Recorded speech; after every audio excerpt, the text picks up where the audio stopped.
ಒಳಚರಂಡಿ ಕಾಮಗಾರಿಗಳ ಬಗ್ಗೆ ಒಳಚರಂಡಿ ವ್ಯವಸ್ಥೆ ಅತ್ಯಂತ ಶಿಥಿಲಗೊಂಡಿದೆ ಮತ್ತು ಒಳಚರಂಡಿಯಿಂದ ಮಂಗಳೂರಿನ ನಗರದ ನಾಗರಿಕರಿಗೆ ಅತ್ಯಂತ ಹೆಚ್ಚು ತೊಂದರೆ ಆಗುವಂಥದ್ದು ಮತ್ತು ನಗರ ಪಾಲಿಕೆಗೆ ಇರುವ ದೊಡ್ಡ ಸವಾಲು ಅಂದರೆ ಒಳಚರಂಡಿ ವ್ಯವಸ್ಥೆಯನ್ನು ಸರಿ ಮಾಡಲು ಆಗದೇ ಇರುವಂಥದ್ದು.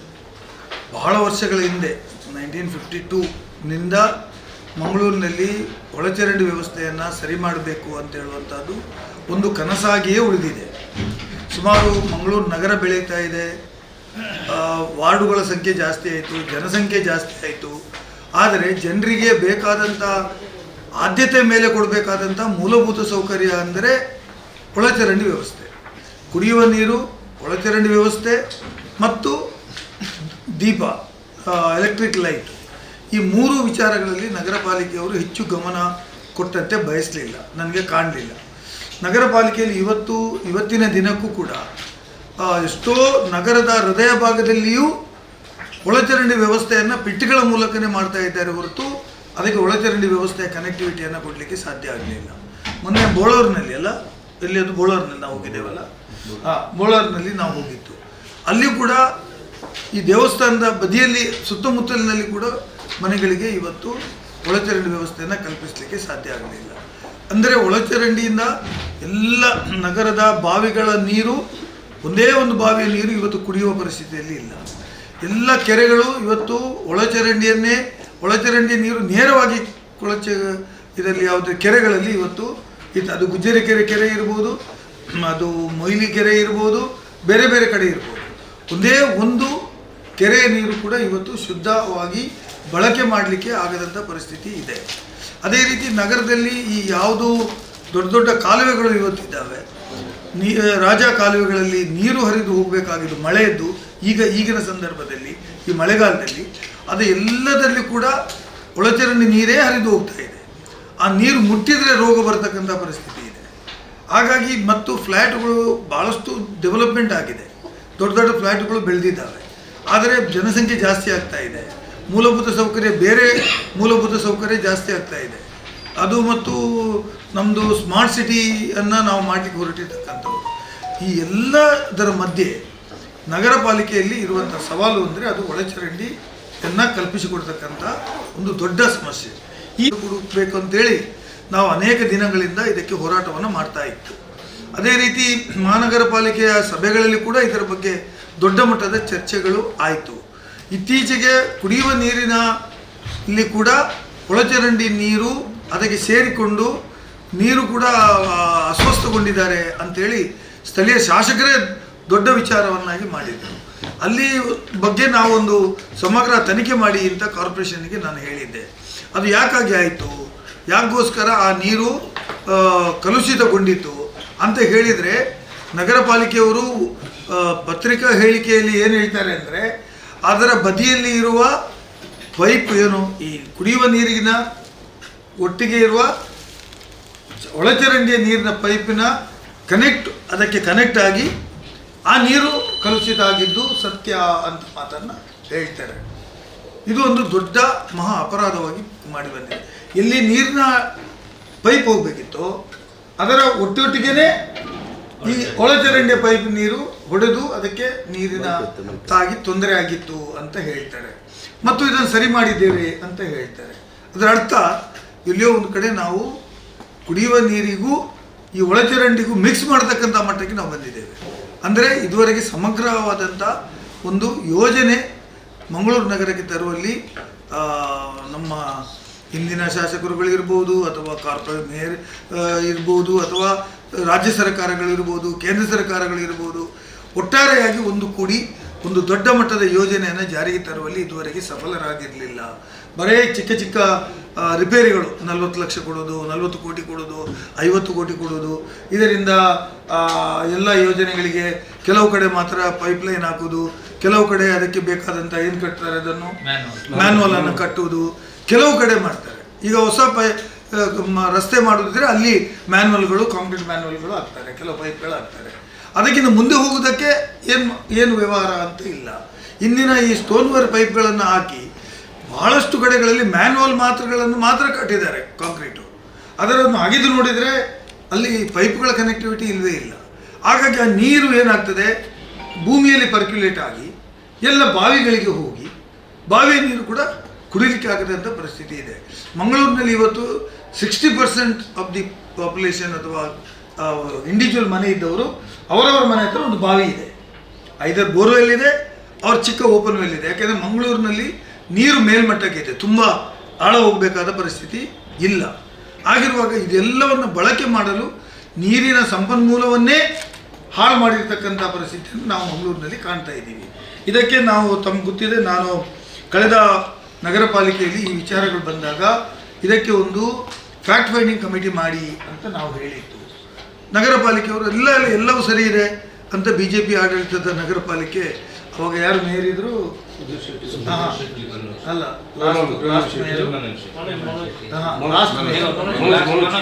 ಮನೋಜ್ ಅವರು ರೂಲಿಂಗ್ ಕೊಟ್ಟರು, ಇಲ್ಲ ಮಂಗಳೂರು ನಗರ ಪಾಲಿಕೆ ಎಲ್ಲ ಸರಿ ಇದೆ, ಏನು ತೊಂದರೆ ಇಲ್ಲ ಅಂತ. ಈಗ ಅವರೇ BJP ಅವರು ಉಲ್ಟಾ ಮಾತಾಡ್ತಾರೆ, ಈಗ ಸರಿ ಇಲ್ಲ ಅಂತ. ಈಗ ಯಾಕೆ ಸರಿ ಇಲ್ಲ ಕೇಳಿದರೆ ನಮ್ಮ ಸ್ಥಳೀಯ ಶಾಸಕರು ಹೇಳ್ತಾರೆ BJP ಕಾಂಗ್ರೆಸ್ ಆಡಳಿತದ ನಗರ ಪಾಲಿಕೆ ಇರೋದ್ರಿಂದ ಸರಿ ಇಲ್ಲ.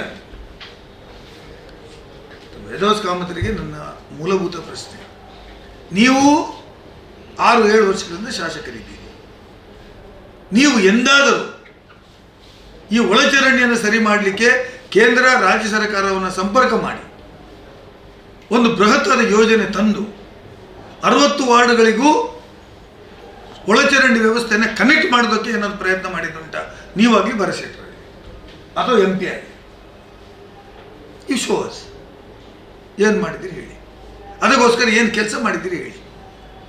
ನೀವು ಕಲುಷಿತ ನೀರು ಬಂದರೆ ಅದು ಕಾಂಗ್ರೆಸ್ ಆಡಳಿತದ ನಗರ ಪಾಲಿಕೆ ಅಂತ, ಅದರಲ್ಲಿ ಕಾಂಗ್ರೆಸ್ಸು BJP ಅಂತ ಉಂಟು, ಹಾಳಾಗಿ ಈ ಥರದ ಆರೋಪಗಳಿಂದ ನೀವು ಜನರಿಗೆ ಮೂಲಭೂತ ಸೌಕರ್ಯಗಳನ್ನು ಒದಗಿಸಿಕೊಡಲಿಕ್ಕೆ ಸಾಧ್ಯ ಆಗುವುದಿಲ್ಲ. ಮಂಗಳೂರು ಅಂತೇಳಿದರೆ ಇದು 2ನೆಯ ರಾಜಧಾನಿ ರಾಜ್ಯಕ್ಕೆ. ಇಲ್ಲಿ ನೀವು ಪಾರ್ಕ್ ಮಾಡಿದ್ದೀವಿ, ನೀವು ಅದು ಮಾಡಿದ್ದೇವೆ, ನಾವು ಏನು ಪೋಸ್ಟ್ ಫ್ಲ್ಯಾಗ್ ಹಾಕಿದ್ದೀವಿ, ಅದು ನಾಟ್ ಇಂಪಾರ್ಟೆಂಟ್. ಇಂಪಾರ್ಟೆಂಟ್ ಈಸ್ ಒಳಚರಂಡಿ, ನೀರು ಹೋಗ್ಲಿಕ್ಕೆ ವ್ಯವಸ್ಥೆ, ಇದೆಲ್ಲ ಮಾಡಿಕೊಡ್ಬೇಕಲ್ಲ. ನಾನು ಇವತ್ತು ಶಾಸಕರು ಇಲ್ಲೇ ಹೋಗಿ ಮಾತಾಡೋದನ್ನು ನೋಡಿದೆ. ನಾವು ಮೊನ್ನೆ ಹೋಗಿದ್ದೆ, ಇಲ್ಲಿ ಅದು ಜಾರಂದೆಯ ದೇವಸ್ಥಾನದ ಬೋಳೂರು ಹೋಗಿತ್ತು.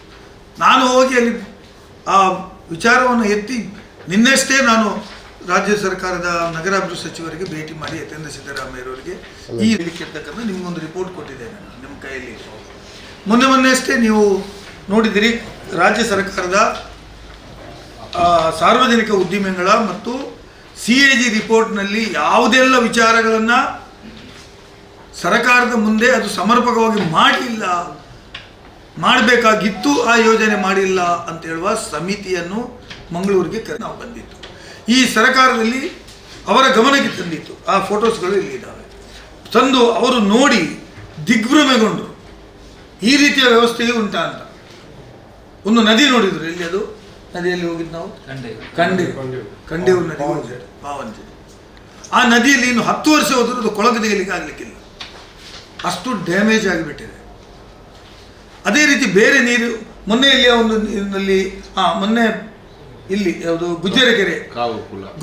ಗುಜ್ಜರಕೆರೆಯಲ್ಲಿ ಮೀನುಗಳು ಸತ್ತಿದ್ದಾವೆ ಅಂತ ಪೇಪರ್ನಲ್ಲಿ ಫ್ರಂಟ್ ಪೇಜಲ್ಲಿ ಬಂದಿದೆ. ಸ್ಮಾರ್ಟ್ ಸಿಟಿಯಲ್ಲಿ ಎಷ್ಟೋ ಕೋಟಿ ರೂಪಾಯಿ ವಿನಿಯೋಗ ಮಾಡಿದ್ದೇವೆ, ಅದರ ನೀರು ಡ್ರೈನೇಜ್ ನೀರಿನಿಂದ ಮೀನುಗಳು ಸತ್ತಿದ್ದಾವೆ ಅಂತ. ಕಾವೂರು ಕುಲ್ಲದಲ್ಲಿ ಕೂಡ ಅದೇ ರೀತಿ, ಬೇರೆ ಹತ್ತಿರ ಹೋಗ್ಲಿಕ್ಕೆ ಬರೋದಿಲ್ಲ. ಆ ಮೊಯ್ಲಿ ಕೆರೆ ಅಂತ ಒಂದಿತ್ತು, ಹತ್ತಿರ ಹೋಗ್ಲಿಕ್ಕೆ ಬರೋದಿಲ್ಲ, ವಾಸನೆಯಲ್ಲಿ ರಸ್ತೆಯಲ್ಲಿ ಹೋಗ್ಲಿಕ್ಕೆ ಬಂದುಬಿಡ್ತದೆ. ಅದು ಏನೂ ಇಲ್ಲ ಅಂತಾರೆ. ಹಾಗಾಗಿ ನಾವು ನನ್ನ ಪ್ರಯತ್ನ, ಒಬ್ಬ ವಿಧಾನ ಪರಿಷತ್ನ ಶಾಸಕನಾಗಿ ಒಂದು ಕಮಿಟಿಯನ್ನು ಇಲ್ಲಿಗೆ ತರಿಸಿ, ಆ ಕಮಿಟಿ ಅದನ್ನು ವೀಕ್ಷಣೆ ಮಾಡಿ ಅದರ ಏನು ವೆಯ್ಟೇಜು, ಅದರಲ್ಲಿ ಇರತಕ್ಕಂಥ ಸಮಸ್ಯೆಗಳನ್ನು ತಿಳ್ಕೊಂಡು, ಮೊನ್ನೆ ಸಮಿತಿ 1900 ನಗರಾಭಿವೃದ್ಧಿ ಮತ್ತು ಇಂಧನ ಇಲಾಖೆಯ ಈ ಒಂದು ಸಮಿತಿಯಲ್ಲಿ ಒಂದು 139ನೇ ವರದಿಯನ್ನು, ಇದು ಅದರ ಫುಲ್ ಕಾಪಿ ಇಲ್ಲಿದೆ, ನಾನು ಕೆಲವು ಪಾರ್ಟನ್ನು ಮಾತ್ರ ನಿಮ್ಗೆ ಕೊಟ್ಟಿದ್ದೇನೆ, ನಮಗೆ ರಿಲೆವೆಂಟ್ ಪಾರ್ಟನ್ನು. ಈ ಸಾರ್ವಜನಿಕ ಉದ್ದಿಮೆಗಳ ಸಮಿತಿ ಸುಮಾರು 20 ಜನ ಶಾಸಕರನ್ನು ಒಳಗೊಂಡಂಥ ಈ ಸಮಿತಿ ಒಂದು ಕಾನ್ಸ್ಟಿಟ್ಯೂಷನಲ್ ಬಾಡಿ. ಇವರ ಸಭೆಯ 25-26ನೇ ಸಾಲಿನ ಒಂದು 139ನೇ ವರದಿಯನ್ನು ಸರಕಾರಕ್ಕೆ ನೀಡಿದೆ ಮತ್ತು ಇದನ್ನು ಮುಂದಿನ ಅಧಿವೇಶನದಲ್ಲಿ ಇದನ್ನು ಚರ್ಚೆಗೆ ತೆಗೆದುಕೊಳ್ಬೇಕು ಅಂತ ಸರಕಾರಕ್ಕೆ ಶಿಫಾರಸು ಮಾಡಿದೆ. ಇದರಲ್ಲಿ ಶಿಫಾರಸು ಏನು ಮಾಡಿದೆ ಅಂತ ಹೇಳೋದನ್ನು ನಿಮಗೆ ಡಿಟೇಲ್ ಆಗಿ ನೀವು ತಾವು ನೋಡ್ಬೋದು ಏನೆಲ್ಲ ಇದೆ ಅಂತ. ಸಮಿತಿಯ ಶಿಫಾರಸುಗಳು ಅಂತ ಲಾಸ್ಟ್ ಬಟ್ 1 ಪೇಜಲ್ಲಿ ಇದೆ. ತಾವು if you are going to last but ವಿಜಯಣ್ಣ ಲಾಸ್ಟ್ ಬಟ್ 1 ಪೇಜಲ್ಲಿ ನೋಡಿ 52 ಪೇಜ್ ನಂಬರ್ ಅಂತ ಬರ್ತದೆ. ಮಂಗಳೂರಿನಲ್ಲಿ ಹೆಚ್ಚುತ್ತಿರುವ ಜನಸಂಖ್ಯೆ, ತ್ವರಿತ ನಗರೀಕರಣ ಮತ್ತು ಸಮರ್ಪಕ ನೈರ್ಮಲ್ಯ ಮೂಲಸೌಕರ್ಯಗಳ ಅಗತ್ಯತೆಯನ್ನು ಪರಿಗಣಿಸಿ ಗುರುತಿಸಲಾದ ಪ್ರದೇಶಗಳಲ್ಲಿ ಭೂಗತ ಒಳಚರಂಡಿ ಕಾಮಗಾರಿಯನ್ನು ಆದ್ಯತೆ ಮೇಲೆ ಕ್ರಮ ಕೈಗೊಳ್ಳುವುದು ಅಗತ್ಯವಾಗಿದೆ. This is the decision of the committee. Again ನಾವಿಲ್ಲಿ ನೋಡಿ ಹೋದ ಮೇಲೆ ಮತ್ತೆ ಚರ್ಚೆ ಮಾಡಿದ್ದೇವೆ. ಅಲ್ಲಿ ಸಮರ್ಪಕ ಒಳಚರಂಡಿ ವ್ಯವಸ್ಥೆಯ ಕೊರತೆಯಿಂದ ಪರಿಸರ ಸಂಬಂಧಿತ ಸಮಸ್ಯೆಗಳು, ಅನೈರ್ಮಲ್ಯ ಪರಿಸ್ಥಿತಿಗಳು, ಜಲಮೂಲಗಳ ಮಾಲಿನ್ಯ ಹಾಗೂ ಸಾರ್ವಜನಿಕರಿಗೆ ಅನಾನುಕೂಲತೆಗಳು ಉಂಟಾಗಿವೆ. ಕಾಮಗಾರಿಗಳನ್ನು ಸಕಾಲದಲ್ಲಿ ಅನುಷ್ಠಾನಗೊಳಿಸುವುದರಿಂದ ಸಾರ್ವಜನಿಕ ಆರೋಗ್ಯ ಸುಧಾರಣೆ, ನೀರು ನಿಲ್ಲುವ ಸಮಸ್ಯೆ ತಡೆಗಟ್ಟುವುದು, ನೈರ್ಮಲ್ಯ ಮಟ್ಟವನ್ನು ಹೆಚ್ಚಿಸುವುದು ಹಾಗೂ ಸುಸ್ಥಿರ ನಗರಾಭಿವೃದ್ಧಿ ಉತ್ತೇಜನ ನೀಡುವುದು ಅಗತ್ಯವಾಗಿದೆ ಅಂತ ಹೇಳಿದ್ದೇವೆ. ಮಂಗಳೂರು ಮತ್ತು ನಾನು ಪಾಯಿಂಟ್ ನಂಬರ್ 5ಗೆ ಬಂದುಬಿಡ್ತೀನಿ. ಮಂಗಳೂರು ಮಹಾನಗರ ಪಾಲಿಕೆಯ ಪ್ರಸ್ತಾವಿತ ಸಮಗ್ರ ಒಳಚರಂಡಿ ಯೋಜನೆಗೆ ಸುಮಾರು 1250 ಕೋಟಿಗಳ ಅಗತ್ಯತೆ ಇರುವುದಾಗಿ ತಿಳಿಸಿದ್ದು, ಯೋಜನೆಗೆ ವಿಸ್ತೃತ ಯೋಜನೆಯನ್ನು ತಯಾರಿಸಿ ಉನ್ನತ ಆದ್ಯತೆ ನೀಡಿ ಅಗತ್ಯ ಆಡಳಿತಾತ್ಮಕ ಅನುಮೋದನೆಗಳು ಹಾಗೂ ಅನುದಾನದ ಹಂಚಿಕೆ ಹಾಗೂ ಕಾಮಗಾರಿಗಳ ತ್ವರಿತ ಅನುಷ್ಠಾನ ಸರ್ಕಾರವು ಕ್ರಮ ಕೈಗೊಳ್ಳಬೇಕು.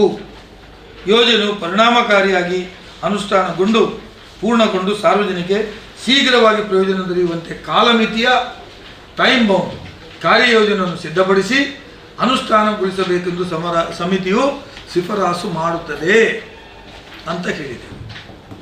ಇದನ್ನು ನಾನು ಮೊನ್ನೆ ಈ ರಿಪೋರ್ಟನ್ನು ನಿನ್ನೆ ನಾನು ನಮ್ಮ ಹೊಸ ನಗರಾಭಿವೃದ್ಧಿ ಸಚಿವರಾದಂಥ ಸನ್ಮಾನ್ಯ ಯತೀಂದ್ರ ಸಿದ್ದರಾಮಯ್ಯರನ್ನ ಭೇಟಿ ಮಾಡಿದ್ದೀನಿ ಮತ್ತು the secretary to the government of Karnataka urban development ಅವರನ್ನು ಭೇಟಿ ಮಾಡಿದ್ದೇನೆ, ACS ಅನ್ನು ಭೇಟಿ ಮಾಡಿದ್ದೇನೆ.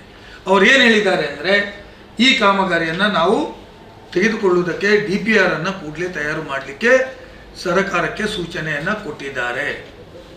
ಒಂದು ಡಿಟೇಲ್ಡ್ DPR ಅನ್ನು ಮಾಡಲಿಕ್ಕೆ ಕನ್ಸಲ್ಟೆಂಟನ್ನು ಅಪಾಯಿಂಟ್ಮೆಂಟ್ ಮಾಡಲಿಕ್ಕೆ ಈಗಾಗಲೇ ನಗರಾಭಿವೃದ್ಧಿ ಇಲಾಖೆ ಪತ್ರವನ್ನು ಸರ್ಕಾರಕ್ಕೆ ಬರೆದಿದೆ. ಅದು ಬರೆದು DPR ಅನ್ನು ಇನ್ನು ಕೆಲವೇ ತಿಂಗಳುಗಳಲ್ಲಿ ಸಚಿವರನ್ನು ಇಲ್ಲಿ ಕರೆಸಿ ಆ DPR ಮಾಡ್ತಕ್ಕಂಥ ಸಂದರ್ಭದಲ್ಲಿ ಎಲ್ಲ ಕನ್ಸಲ್ಟೆಂಟನ್ನು ನಾವು ಒತ್ತಾಯ ಮಾಡಿ ಎಲ್ಲಿ ನಗರದಲ್ಲಿ ಸಮಸ್ಯೆಗಳಿದೆಯೋ, ಯಾವ ಭಾಗಗಳಲ್ಲಿ ಒಳಚರಂಡಿ ವ್ಯವಸ್ಥೆ ತುರ್ತಾಗಿ ಮಾಡಬೇಕಾದ ಅವಶ್ಯಕತೆ ಇದೆಯೋ ಇದನ್ನು ನೋಡಿ ಈ ಒಂದು ಯೋಜನೆಯನ್ನು ಜಾರಿಗೆ ತರುವಲ್ಲಿ ನಾವೆಲ್ಲರೂ ಇಲ್ಲಿ ಕೂತಿರ್ತಕ್ಕಂಥ ಶಶಿಧರ ಹೆಗಡೆ, ಅಲಿಸ್ಟನ್ ಇರ್ಬೋದು, ರೆಹಮಾನ್ ಇರ್ಬೋದು, ಮೀನಾ ಇರ್ಬೋದು, ನಾಗೇಂದ್ರ ಇರ್ಬೋದು, ಪ್ರಕಾಶ್ ಅಲಿಯನ್ ಇರ್ಬೋದು, ಅಪ್ಯಕ ಇರ್ಬೋದು, ಮನುರಾಜ್ ಇರ್ಬೋದು, ನಾವೆಲ್ಲರೂ ನವೀನ್ ಸೋಲಾ ಇರ್ಬೋದು, ಭಾಸ್ಕರ ಬರಾವ್ ಇರ್ಬೋದು, ನಾವೆಲ್ಲರೂ ಸೇರಿ ಆಲ್ ಸಮಗ್ರವಾಗಿರ್ತಕ್ಕಂಥ ಕಾಂಗ್ರೆಸ್ನ ಕಾರ್ಯಕರ್ತರು ಮತ್ತು ನಾಯಕರುಗಳು UT ಖಾದರ್ರನ್ನು ಒಳಗೊಂಡು ಅವರ ಮೂಲಕನೇ ಈ ಯೋಜನೆಯನ್ನು ಜಾರಿಗೆ ತರಲಿಕ್ಕೆ ನಾವು ಕೆಲಸವನ್ನು ಮಾಡ್ತೇವೆ.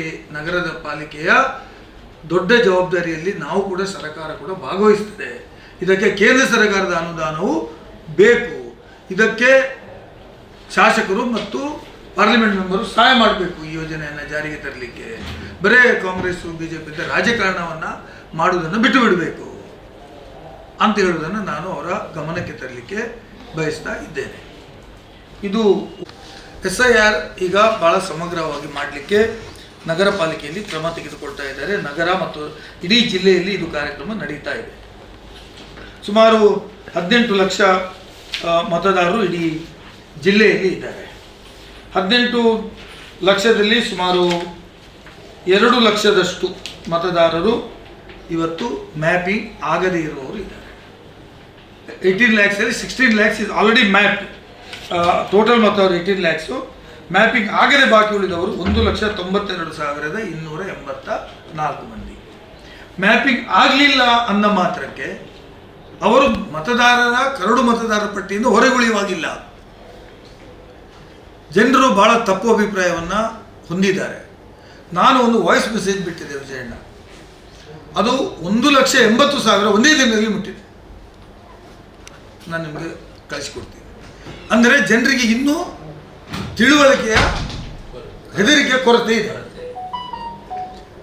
ಜಿಲ್ಲಾಧಿಕಾರಿಗಳು ಕೇಳಿದರೆ ಹೇಳ್ತಾರೆ ಎಲ್ಲ BLOಗಳನ್ನು ನಾವು ಟ್ರೈನಿಂಗ್ ಮಾಡಿದ್ದೇವೆ.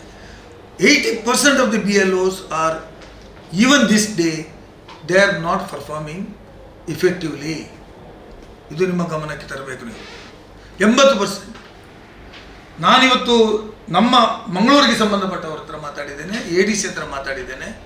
ನಾನು ಅವರಿಗೆ ಒತ್ತಾಯ ಮಾಡ್ತಾ ಇದ್ದೇನೆ, ಈಗಿನ BLOಗಳ ಜೊತೆ ಫಾರ್ಮ್ ಬರೆಯಲಿಕ್ಕೆ ಒಬ್ಬ ಎಕ್ಸ್ಪರ್ಟನ್ನು ಅವ್ರ ಜೊತೆ ಕಳಿಸಬೇಕು ಅವರು. ಇಲ್ಲದೇ ಇದ್ದರೆ 1 ತಿಂಗಳಲ್ಲಿಯೂ ನಿಮ್ಮ ಪ್ರಕ್ರಿಯೆ ಪೂರ್ಣಗೊಳ್ಳುವುದಿಲ್ಲ.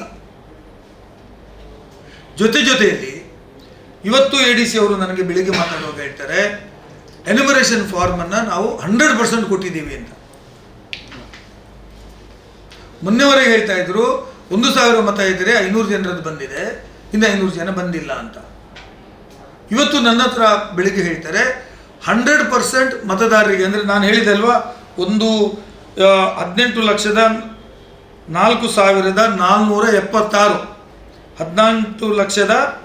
18,04,476 ಮಂದಿ ಮತದಾರರು 8 ವಿಧಾನಸಭಾ ಕ್ಷೇತ್ರಗಳಲ್ಲಿದ್ದಾರೆ. ಅವರು ಎಲ್ಲದಕ್ಕೂ ಪ್ರಿಂಟ್ ಆಗಿ ಬಂದಿದೆ ಅಂತ ಅವರು ಹೇಳ್ತಾರೆ. ಬಟ್ ಪ್ರಾಕ್ಟಿಕಲಿ ಅದು ಬಹಳಷ್ಟು BLOಗಳು ಹೇಳ್ತಾರೆ, ಇಲ್ಲ ನಮಗೆ ಬಂದಿಲ್ಲ. ತಂದೆದು ಬಂದರೆ ಮಗನದು ಬರಲಿಲ್ಲ, ಮಗನದು ಬಂದರೆ ತಾಯಿದು ಬರಲಿಲ್ಲ. 5 ಇದ್ರೆ 3. ನೀವು 5 ಇದ್ರೆ 3 ಕೊಟ್ಟರೆ ಜನ ಆಟೋಮೆಟಿಕಲಿ ಅನುಮಾನ ಪಡ್ತಾರೆ, 3 ಮಾತ್ರ ಬಂದಿದೆ, ಇನ್ನು ಇಬ್ಬರದ್ದು ಎಲ್ಲಿ ಅಂತ ಕೇಳ್ತಾರೆ. ನಾನು ಇವತ್ತು ನಮ್ಮ ಮಂಗಳೂರು ನಗರಕ್ಕೆ ಹೇಳಿದ್ದೇನೆ, ನಮ್ಮ ಅಕ್ಷತಾ ಮೇಡಮ್ ಅವರು ಹೇಳಿದ್ದಾರೆ, ನಾನು ಎಡಿಷನಲ್ ಮ್ಯಾನ್ ಪವರನ್ನು ಹಾಕ್ತೇನೆ ಅಂತ ಹೇಳಿದ್ದಾರೆ. ಮತ್ತು many of the BLOs are not efficient to read themselves. ಅವರಿಗೆ ಅದನ್ನು ಓದಲಿಕ್ಕೆ ಬರ್ತಾ ಇಲ್ಲ. ಈಗ ನಾವು as a party, political party is a part of the process.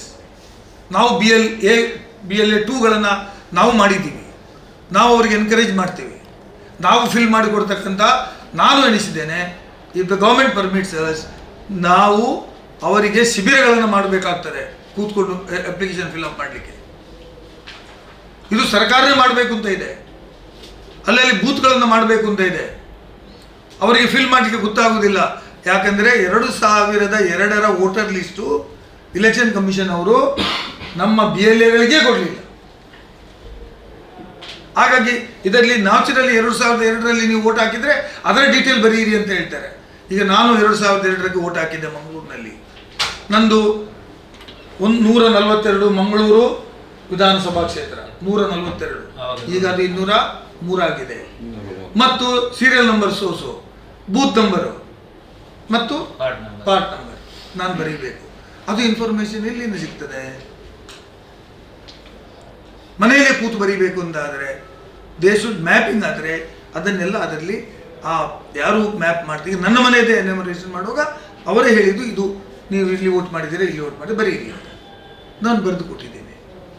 ಹಾಗಾಗಿ ಇದು ಅವಿದ್ಯಾವಂತರಿಗೆ, ಶಿಕ್ಷಣ ಇಲ್ಲದವರಿಗೆ ಮತ್ತು ಗ್ರಾಮಾಂತರ ಭಾಗದಲ್ಲಿರುವವರಿಗೆ, ಉದಾಹರಣೆಗೆ ಕೊರಗ ಸಮುದಾಯದವರು ಇರ್ಬೋದು, ಕಾಡುಗಳು ಮಲೆಕುಡಿಯ ಇರ್ಬೋದು, ಇಂಥ ಭಾಗಗಳಲ್ಲಿ ನೀವು ಹೋಗಬೇಕಾದ್ರೆ ನೀವು ಈ ಡೀಟೇಲ್ಸ್ಗಳನ್ನು ಅವರಲ್ಲಿ ಫಿಲ್ ಮಾಡಿ ಕೊಡ್ಲಿಕ್ಕೆ ಸಾಧ್ಯ.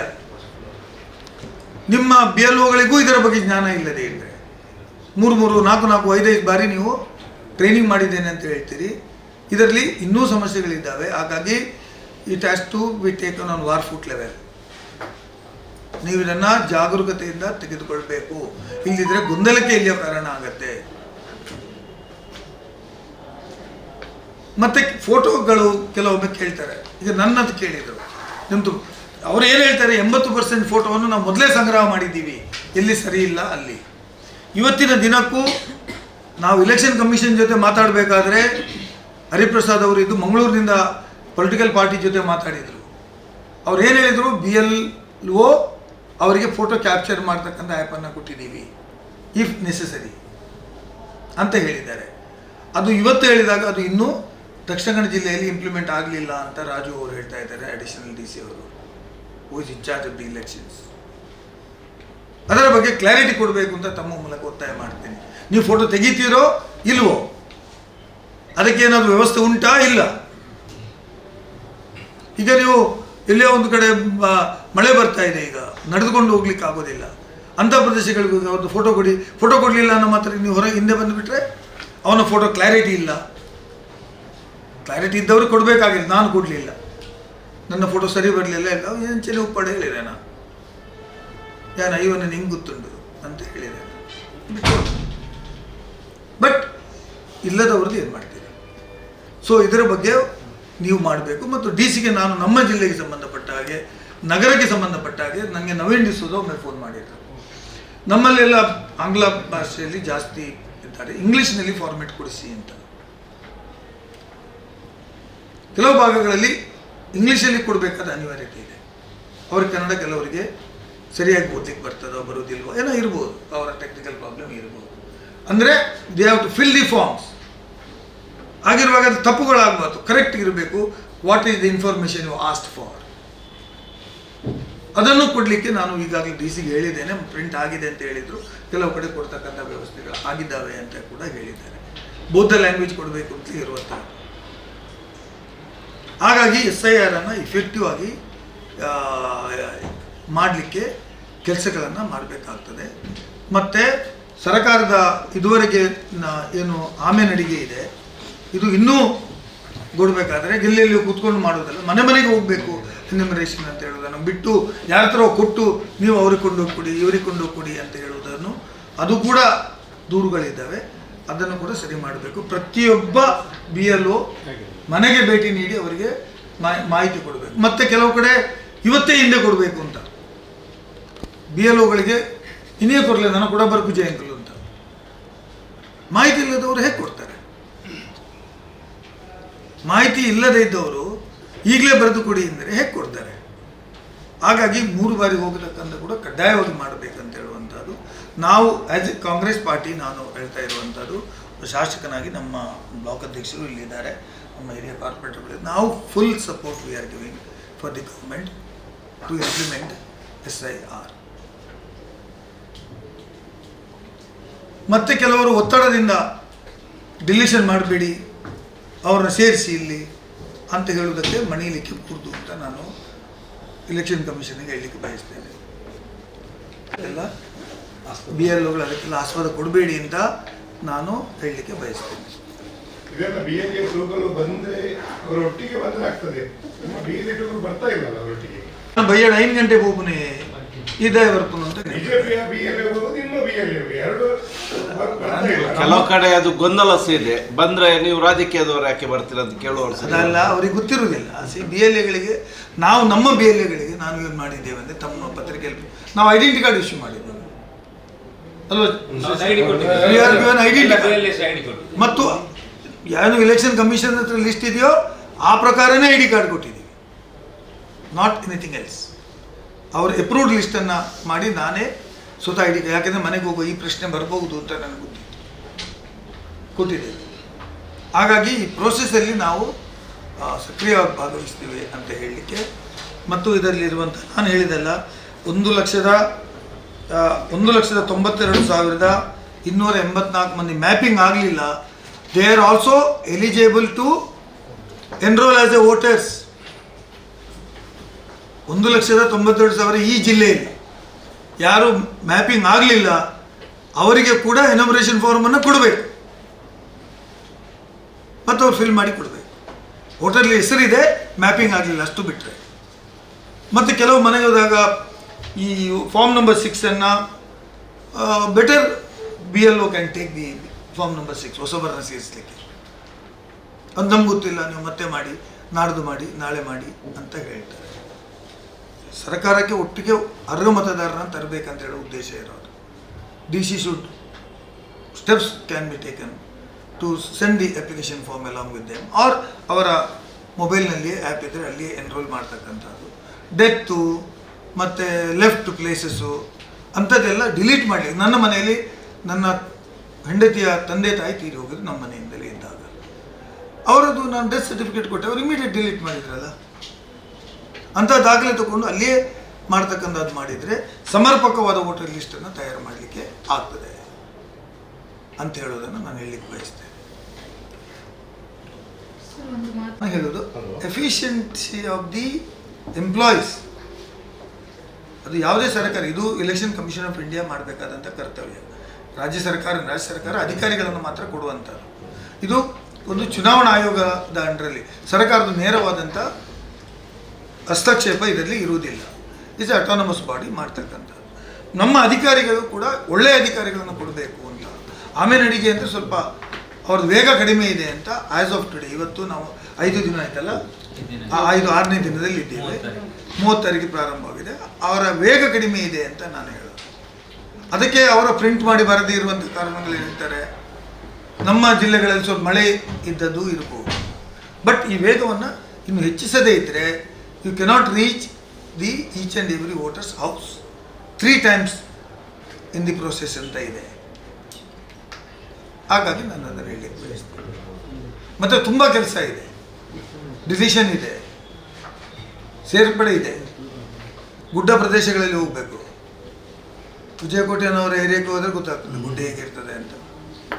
ಹಲೋ ವಿಜಯಣ್ಣ, ಮೊನ್ನೆ ಮುಗಿತಲ್ಲ, ಹಿಂದೆ ಬರಲಿಕ್ಕೆ ದಾರಿ ಮತ್ತೆ ಕೇಳಬೇಕು ನಾವು, ಹೋಯ್ಟು ಹೋಗ್ಬೇಕು ಬೇರೆ ಅಂತ ಹಾಗೆ. So this is the situation. ವಿಶೇಷತೆ ಅಂದರೆ ಒಂದು ರೀತಿಯ ಸರ್ಕಾರದ ಗಮನ ಸೆಳೆಯಲಿಕ್ಕೆ ನಾವು ಒಂದು ಪ್ರಯತ್ನಗಳು ಮಾಡಿದ್ದೇವೆ, ಸಮಗ್ರವಾದಂಥದ್ದು. ನಾಟ್ ಫಾರ್ ಪುಟಿಂಗ್ ಪಂಚರ್, ರಸ್ತೆ ಆಳದಲ್ಲಿ ರಿಪೇರಿ ಮಾಡೋದಲ್ಲ, ಸಮಗ್ರ ಯೋಜನೆಗೆ ಒಂದು ಯೋಜನೆ ತರಲಿಕ್ಕೆ ನಾವು ಒಂದು ನೀಲಿನಕ್ಷೆಯನ್ನು ತಯಾರು ಮಾಡಿ ಸರ್ಕಾರದಿಂದ ಎಪ್ರೂವ್ ಮಾಡಿ ಇವತ್ತು ಸರ್ಕಾರದ ಮುಂದೆ ಇದೊಂದು ಯೋಜನೆ ಮಾಡಬೇಕು ಅಂತ ಇದೆ ಅಂತ ನಾನು ಹೇಳೋದು. ಹೇಗೆ ಸ್ಮಾರ್ಟ್ ಸಿಟಿ ನಿಮ್ಮ ಪ್ರಯತ್ನ ಆಗುತ್ತೆ ಆ ದೃಷ್ಟಿಯಲ್ಲಿ ನಾವು ಒಂದು ದೊಡ್ಡ ಹೆಜ್ಜೆಯನ್ನು ಇಟ್ಟಿದ್ದೇವೆ ಅಂತ. ನಾನು 30 ಕೋಟಿ ಕೊಡಿ 100 ಕೋಟಿ ಕೊಡಿ ಅಂತ ಕೇಳಲೇ ಇಲ್ಲ. ಈಗಾಗಲೇ ಹಲವು ಕೋಟಿ ಅದಕ್ಕೆ ಸುದ್ದಾಗಿದೆ. ಹೌದು, ಕೆಲವು ಕಡೆಯಲ್ಲೆಲ್ಲ ಮ್ಯಾನ್ ಹೋಲ್ಗಳಾಗಿ ಅಥವಾ ಅದೇ ಲಿಂಕಿಂಗ್ ಇದೆಲ್ಲ ಮಾಡದೆ ತುಂಬಾ ಸಮಸ್ಯೆ ಆಗಿರುವಂತದ್ದು. ಲಾಸ್ಟ್ ಸಹ ಅದರಲ್ಲಿ ಅಮೃತ ಯೋಜನೆಯಲ್ಲಿ ಅದಕ್ಕೆ ಹಣ ಇಟ್ಟಿದ್ದು ಅದು ಆಗಿಲ್ಲ. ಹಾಗಿರುವಾಗ ಅದು ಮಾಡಲಿಕ್ಕೆ ಯಾಕೆ ಆಗಿಲ್ಲ ಅಂತ ಹಿಂದಿನ ಅಧಿಕಾರಿಗಳ ಮೇಲೆ, ಅವರ ಮೇಲೆ ಹೊಣೆಗಾರಿಕೆ ಜವಾಬ್ದಾರಿತನವನ್ನು ಯಾರಿಗಾದ್ರೂ ಹೊರಿಸಲಿಕ್ಕೆ ಆಗ್ತಾ ಇದೆ ಇದರಲ್ಲಿ ವರದಿಯಲ್ಲಿ ಇದು ಮಾಡಿದಾರ? Madam, you are asked a right question. ನಮ್ಮ ಉದ್ದೇಶ ಏನು ಗೊತ್ತಾ, ನಮ್ಮ ಸಾರ್ವಜನಿಕ ಉದ್ದಿಮೆ ಸಮಿತಿಗಳ ಉದ್ದೇಶನೇ CAG ರಿಪೋರ್ಟ್ ಮೇಲೆ ನಾವು ಕೆಲಸವನ್ನು ಮಾಡ್ತಕ್ಕಂಥದ್ದು. If the CAG reports made A comments that ಇಂಥ ಯೋಜನೆಗಳು ನೀವು ಸರಿಯಾಗಿ ಬಳಕೆ ಮಾಡಲಿಲ್ಲ, ಈ ಯೋಜನೆಯಿಂದ ಲೋಪ ಇದೆ, ಅಡಿಷನಲ್ ಪೇಮೆಂಟ್ ಮಾಡಿದ್ದೀರಿ, ಯೋಜನೆಗಳು ಅನುಷ್ಠಾನ ಮಾಡಲಿಲ್ಲ ಅಂತೇಳಿ ಬಂದಾಗ ಅದನ್ನು ಈ ಸಮಿತಿ ಮುಂದೆ ಬರ್ತದೆ. CAG ರಿಪೋರ್ಟ್ ಆಧಾರಿತ ಇವತ್ತು ಕಮಿಟಿ ವಿಸಿಟ್ ಮಾಡಿದ್ದು CAG ರಿಪೋರ್ಟ್ನಲ್ಲಿ ಈ ಯೋಜನೆ ಅಸಮರ್ಪಕವಾಗಿದೆ, ಮಂಗಳೂರಿನಲ್ಲಿ ಕೊಟ್ಟಿರ್ತಕ್ಕಂಥ ದುಡ್ಡು ಬಳಕೆ ಆಗಿಲ್ಲ, ಒಳಚರಂಡಿ ಇನ್ನೂ ಒಳಚರಂಡಿಯಾಗಿ ಹೊರಚರಂಡಿಯಾಗಿ ಉಳಿದಿದೆ, ಒಳಚರಂಡಿಯಾಗಿ ಉಳಿಲಿಲ್ಲ. ಮಂಗಳೂರಿನಲ್ಲಿ ಒಳಚರಂಡಿ ಬಿಟ್ಟು ಹೊರಚರಂಡಿ ಆಗಿದೆ ಅಂತ ರಿಪೋರ್ಟ್ ಕೊಟ್ಟ ಕಾರಣಕ್ಕಾಗಿಯೇ ನಾವು ಈ ಕಮಿಟಿ ವಿಸಿಟ್ ಮಾಡಿರ್ತಕ್ಕಂಥದ್ದು. ಅಂದರೆ ನೀವು ಹೇಳಿದ್ರಲ್ಲ ಹೊಣೆಗಾರಿಕೆ ಮಾಡ್ತೀರಾ, ದೇ ಅವ್ರ ರಿಟರ್ನ್ ಅವರು ಬರೆದಿದ್ದಾರೆ ಇದರಲ್ಲಿ. ನೀವು ಎಲ್ಲ ಪೇಜ್ಗಳಲ್ಲಿ ಓದಿದರೆ ಸಮರ್ಪಕವಾಗಿ ಆಗಲಿಲ್ಲ ಅಂತ CAG ರಿಪೋರ್ಟ್ನ ಮೇಲೇನೆ ನಾವು ಬಂದದ್ದು ಅಂತ ಬರೆದಿದ್ದಾರೆ.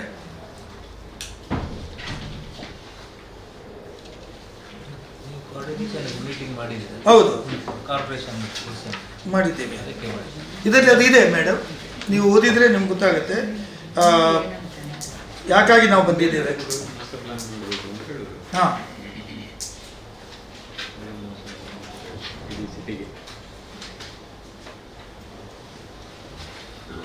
ಈಗ ಅದು ಕೂಡ ನಮ್ಮ ಮುಂದೆ ಒಂದು ಸವಾಲಿದೆ. ಈಗ ನಗರ ಪಾಲಿಕೆಯವರು ಈಗ ಒಂದು ಲೈನ್ ಎಸ್ಟಿಮೇಟ್ ಥರ ಮಾಡಿದ್ದಾರೆ. It may increase also. ಅದಕ್ಕೆ ನಾನು ಹೇಳಿದೆಲ್ಲ ಡೀಟೇಲ್ ಪ್ಲ್ಯಾನನ್ನು ಮಾಡಲಿಕ್ಕೆ ಸರ್ಕಾರ ಸೂಚನೆ ಕೊಟ್ಟಿದೆ. ಅದಕ್ಕೂ ಭಾಳಷ್ಟು ಖರ್ಚಿದೆ, 30-40 ಕೋಟಿ ಖರ್ಚಾಗ್ಬೋದಾ ಏನೋ ಬಂದು ಡೀಟೇಲ್ ಆಗಿ ಮಾಡಿ. ಹಾಂ, because it should go to village ಎಲ್ಲಿ ಹೋಗಬೇಕು, ಅಲ್ಲಿ ಆ ಮೂಲೆಯವರೆಗೆ ಹೋಗಬೇಕು, ಮಧ್ಯ ಆ ಭಾಗದಲ್ಲಿ ಹೀಗೆ ಇದೆ ರಸ್ತೆಗಳು, ಲ್ಯಾಂಡ್ ಇದಿಲ್ಲ, ಟೆರೈನ್ ಇಲ್ಲ, ಭೌಗೋಳಿಕವಾಗಿ ಭೌಗೋಳಿಕವಾಗಿಲ್ಲ, ಹೇಗೆ ಕೊಂಡೋಗ್ಬೇಕಂತ ಹೇಳೋದು ಸವಾಲ್ ಇದೆ. ಹಾ, ಈಗ ಕೆಲವು ಕಡೆಗಳಲ್ಲಿ ಒಳಚರಂಡಿ ವ್ಯವಸ್ಥೆ ಇಲ್ಲ, ಅಲ್ಲಿಗೆ ಕೂಡ ಹಾ, ಅದು ಮಾಡುವುದೇ ಉದ್ದೇಶ ಅಂತ ನಾನು ಹೇಳೋದು. ಅಲ್ಲಿಂದ ಪಂಪಿಂಗ್ ಮಾಡಿ ಕೊಡ್ಬೇಕು ಅಲ್ಲ, ಇಲ್ಲಿ ಮಾಡ್ಲಿಕ್ಕೆ ಆಗುದಿಲ್ಲ. ಈಗ ನಮ್ಮ ಪ್ರದೇಶದಲ್ಲಿ ಕೆಲವು ಕಡೆ ಎತ್ತರ ಇದೆ, ಎಲ್ಲ ಬದಲಾವಣೆಗಳಾಗಬೇಕು ಅಂತ. ನಗರದ ಒಳಗಡೆ ಯಾವ ರೀತಿಯಲ್ಲಿ ಅದನ್ನು ಅಂದರೆ ಈಗಿರುವಂಥ ಯಾವುದೇ ಇಲ್ಲಿ ಏನು ನೋಡಿ, ಇದರಲ್ಲಿ ಪೇಜ್ ನಂಬರ್ 52 ಅಲ್ಲಿ ಮೇಡಮ್ ನೀವು ನೋಡಿದರೆ ಗೊತ್ತಾಗುತ್ತೆ. ಈ ನಿಟ್ಟಿನಲ್ಲಿ ಮಂಗಳೂರು ಮಹಾನಗರ ಪಾಲಿಕೆ ಎಲ್ಲ ಹಳೆಯ ಶಿಥಿಲಾವಸ್ಥೆಯಲ್ಲಿರುವ ಕೆಂಪು ಕಲ್ಲಿನ ಮ್ಯಾನ್ಹೋಲ್ಗಳು, ಸ್ಟೋನ್ವೇರ್ ಪೈಪ್ಗಳು, RCC ಮ್ಯಾನ್ಹೋಲ್ಗಳು UPC RCC IDಗೆ ಬದಲಾಯಿಸಲು ಹಾಗೂ ಒಳಚರಂಡಿ ರಹಿತ ಪ್ರದೇಶದಲ್ಲಿ ಒಳಚರಂಡಿ ಜಾಲವನ್ನು ಸಮಗ್ರವಾಗಿ ಅಭಿವೃದ್ಧಿಪಡಿಸಲು STPಗಳ ಉನ್ನತೀಕರಣ ಮತ್ತು ವೆಟ್ವೆಲ್ಗಳ ನಿರ್ಮಾಣ, ಸಂಸ್ಕರಿಸಿದ ನೀರು ಮರುಬಳಕೆ ಮಾಡಲು ಅಂದಾಜು ವೆಚ್ಚ 1,200 ಅವಶ್ಯಕತೆ ಇರುತ್ತದೆ.